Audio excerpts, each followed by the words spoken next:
दोस्तों आज हम इनॉक्सविल लिमिटेड कंपनी के बारे में बात करने वाले हैं क्योंकि यहाँ पर इस कंपनी से अपडेट निकल कर आ रही है जिसमें इस कंपनी ने अपना Q4 रिजल्ट को अनाउंस कर दिया है और साथ में इस कंपनी को जो जस्ट ऑर्डर भी मिला है। इन सभी के साथ साथ इस कंपनी को हम फाइनेंशियली और फंडामेंटली भी देखेंगे। इस समय हम कंपनी में बाय सेल होल्ड क्या कर सकते हैं और कंपनी का नेक्स्ट टारगेट प्राइस कहाँ तक जा सकता है, सभी के ऊपर बात करने वाले हैं। तो आइए वीडियो को स्टार्ट करते हैं। दोस्तों Inox Wind limited Indian wind energy company है जो कि मैन्युफैक्चरिंग करती है विंड टर्बाइन जनरेटर और provides end to end renewable energy solution का कार्य करती है। जो ये कंपनी विंड टर्बाइन जनरेटर बनाती है जो लॉन्ग टर्म के लिए मेंटेनेंस भी करती है। दोस्तों इनॉक्सविल लिमिटेड कंपनी का शेयर प्राइस अभी 87 रुपये 1 पैसे चल रहा है। आज के दिन इस कंपनी में हमें 1.83% के रिटर्न्स देखने को मिल रहे हैं जो कि पॉजिटिव रिटर्न्स हैं। कंपनी का शेयर प्राइस 86 रुपये 79 पैसे पर स्टार्ट हुआ था 9/15 पर।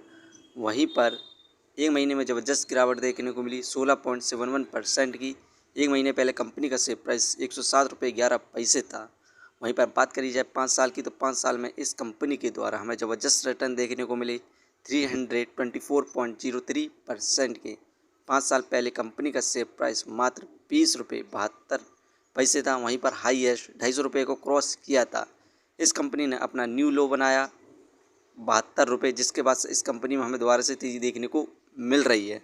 दोस्तों इस कंपनी से जितनी भी अपडेट निकल कर आ रही हैं उन सभी को हम देखें तो यहाँ पर इनॉक्सविल लिमिटेड कंपनी की इस समय नेट सेल 1244.24 करोड़ हुई है।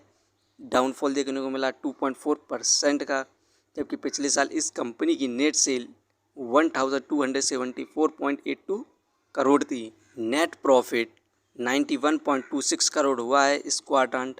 डाउनफॉल देखने को मिला 52.42% का, क्योंकि पिछले साल इस कंपनी को नेट प्रॉफिट 191.81 करोड़ हुआ था मार्च 2025 में। अबीटा 260.83 करोड़ हुआ है। डाउनफॉल देखने को मिला 10.1% का, क्योंकि पिछले साल इस कंपनी का अबीटा 290.12 करोड़ था। अर्निंग पर शेयर डिक्रीमेंट देखने को मिला 0.61 हुआ है, जबकि पिछले साल अर्निंग पर शेयर 1.15 था। यहाँ पर ईयरली बेसिस पर इस कंपनी ने यहाँ पर क्वार्टर 4 में हमें निराश किया है, लेकिन क्वार्टरली बेसिस पर यहाँ पर प्रॉफिट देखने को मिला है। इससे आप यहाँ पर शेयर होल्डिंग पैटर्न्स के जरिए यहाँ पर समझ सकते हैं।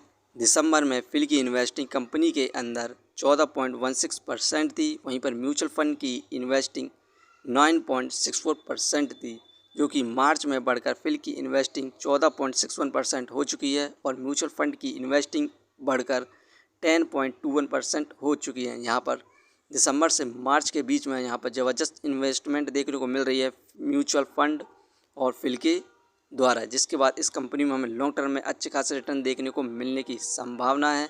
और साथ में यहाँ पर Motilal Oswal issue a buy report on Inox Wind CMP 83.8। यहाँ पर इस कंपनी को मोतीलाल ओसवाल ने इस लिमिट पर यहाँ पर बाय करने के लिए कहा है। 83 से 84 के बीच में आप बाय कर सकते हैं। इससे हम फाइनेंशियली देखें क्वार्टरली बेसिस पर तो मार्च में 190 करोड़ का प्रॉफिट गेन किया था। जून में प्रॉफिट कम हुआ 97 करोड़ हुआ। सितंबर में इंक्रीज़ हुआ 121 करोड़ हुआ। दिसंबर में प्रॉफिट इंक्रीज़ हुआ 127 करोड़ हुआ। जो अभी क्वार्टर का रिजल्ट आया उसमें क्वार्टरली बेसिस पर यहाँ पर 106 करोड़ का यहाँ पर प्रॉफिट गेन किया है। तो आप इस कंपनी को लॉन्ग टर्म के लिए कंसीडर कर सकते हैं, क्योंकि मुझे ज़बरदस्त इन्वेस्टमेंट देखने को मिल रही है म्यूचुअल फंड, और हम मोतीलाल ओसवाल ने भी इसे बाय रेटिंग के लिए कहा है। इसे हम फंडामेंटली देखें तो मार्केट कैपिटलाइजेशन 14,346 करोड़, जो कि ठीक है इसके प्राइस के हिसाब से।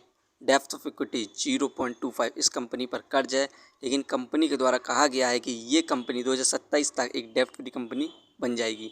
रिटर्न ऑफ इक्विटी 6.35%, ये हमें पर ईयर 7% के लगभग रिटर्न्स दे रही है।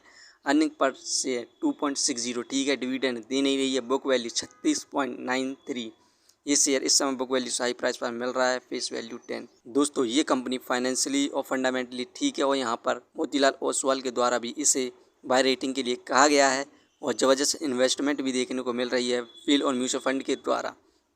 तो आप इस कंपनी को लॉन्ग टर्म के लिए कंसीडर कर सकते हैं, और लॉन्ग टर्म में इस कंपनी का शेयर प्राइस 120 रुपये के आसपास जाने की संभावना है। दोस्तों ये वीडियो सिर्फ एजुकेशन पर्पज़ के लिए थी।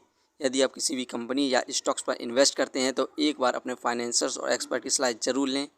कभी भी लोन लेके इन्वेस्टमेंट ना करें वरना आप भारी मुसीबत में पड़ सकते हैं। कंपनी के बारे में जानकारी सही लगी हो तो अपने चैनल को सब्सक्राइब करें जिसका नाम है स्टॉक एनालिसिस। धन्यवाद।